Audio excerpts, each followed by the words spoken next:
Assalamualaikum warahmatullahi wabarakatuh. Alhamdulillah rabbil alamin wassalatu wassalamu ala asyrafil anbiya'i wal mursalin wa ala alihi wa sahbihi ajma'in.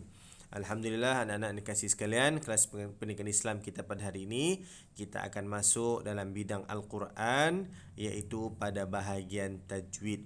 Minggu lepas seperti biasa hari Rabu kita akan belajar Al-Quran. Minggu lepas kita telah menghabiskan hafazan surah At-Tin, alhamdulillah. Maka pada minggu ini bidang Al-Quran kita akan sambung tajuk tajwid yang baru, iaitu bacaan mad tamkin. Kamu boleh bersedia dengan buku teks muka surat 32. Bacaan mad tamkin. Apa itu mad tamkin? Okey, mad tamkin. Mad ni bermaksud panjang, manakala tamkin ni bermaksud menempatkan. Okey, baik. Apa itu mad tamkin? Kita tengok. Mad tamkin ialah dua huruf ya bertemu dalam satu kalimah.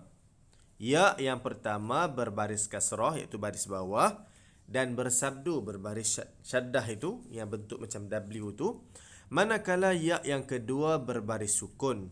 Hukum bacaannya kita baca dengan panjang qadar 2 harakat. Okey, baik, kita tengok contoh mad tamkin yang kamu akan jumpa dalam Al-Quran. Tengok buku teks kamu. Pada kalimah huyyitum bitahiyyatin. Okey, mana mad tamkinnya? Adalah kamu tengok pada huruf yang berwarna biru ini. Itu mad tamkin. Kan mad tamkin kan adalah dua huruf ya bertemu dalam satu kalimah. Mana huruf ya yang pertama? Ini. Ini huruf ya yang pertama. Ini huruf ya yang kedua. Kan? Dua huruf ya kan bertemu dalam satu kalimah. Manakala ya yang pertama itu berbaris kasrah, berbaris di bawah, dan juga berbaris sabtu ataupun syaddah. Manakala ya yang kedua berbaris sukun, berbaris mati. Okey. Jadi jelas di situ terdapat hukum bacaan mad tamkin. Ustaz ulang semula. Ulang semula. Okey. Mana mad tamkin? Di sini. Situ semula.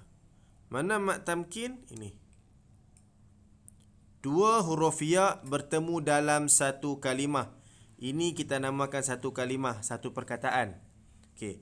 Dua huruf ya bertemu dalam satu kalimah, di mana ya yang pertama berbaris kasrah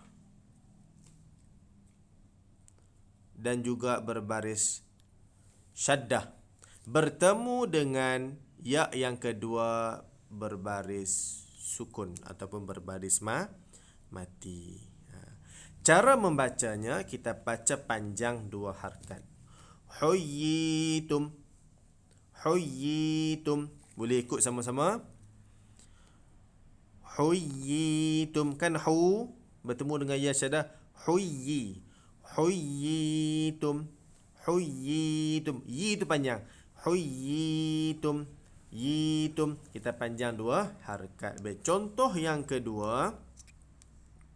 Pada kalimah ini kita tengok contoh yang kedua. Mana huruf ya? Okey, ni kita akan jumpa di sini. Okey. Dua huruf ya yang bertemu dalam satu kalimah. Kalimahnya yang mana? Inilah. Ini kalimahnya. Okey. Ya yang pertama berbaris syaddah, berbaris kasrah, dan ya kedua berbaris sukun. Mana ya yang kedua? Ini. Ya yang kedua ini. Ini semula. Ya yang kedua yang ini. Dia berbaris, dia kepala huruf ya. Kamu akan jumpa itu ya yang kedua. Ya yang pertama ini. Ini ya yang pertama. Ini ya yang pertama, kan? Lepas tu yang macam bentuk kepala tu ya yang kedua.